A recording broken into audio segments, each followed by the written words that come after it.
এক সময়ের বাংলাদেশের জান, বাংলাদেশের প্রাণ সাকিব আল হাসান বর্তমানে পড়েছেন নানা সমস্যার তোপে। ক্যারিয়ারের পাশাপাশি ব্যক্তি জীবনেও চরম দুর্দিন কাটাচ্ছে বাংলাদেশের নাম্বার 75। দেশে রাজনৈতিক পট পরিবর্তনের পর জাতীয় দলে সুযোগ না পেয়ে বিভিন্ন বিদেশি লিগে খেলে বেড়াচ্ছেন তিনি। কিন্তু এসব লিগে খেলতে গিয়েও নানা সমস্যার মুখে পড়তে হয়েছে তাকে। পেয়েছেন বোলিংয়ের নিষেধাজ্ঞা এবং ফিক্সিংয়ের দায়ে শ্রীলঙ্কায় তার দলের মালিক হয়েছেন গ্রেপ্তার।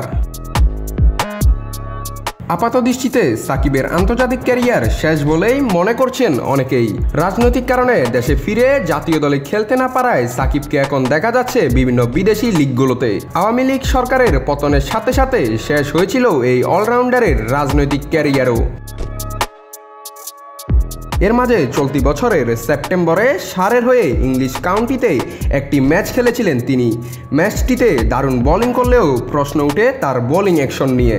বোলিং পরীক্ষা দিয়ে পাস না করায় গেল শুক্রবার ইংল্যান্ড ক্রিকেট বোর্ডের আয়োজিত সকল টুর্নামেন্ট থেকে সাকিবের বোলিং করা হয়েছে নিষিদ্ধ।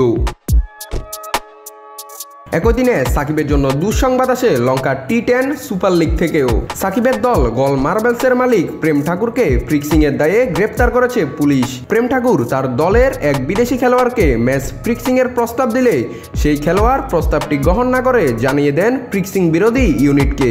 এতে সাকিবের সম্পৃক্ততার কথা শোনা না গেলেও তিনি খেলছেন সেই দলেই। চলতি বছরের ডিসেম্বরে শুরু হতে যাচ্ছে বিপিএল। এবার সাকিবকে দলে নিয়েছে চিটাগং কিংস, কিন্তু নিরাপত্তার অভাবে সাকিবের বিপিএল খেলা নিয়েও উঠেছে অনিশ্চয়তা। নাত রাহুল, নিউজ না স্পোর্টস।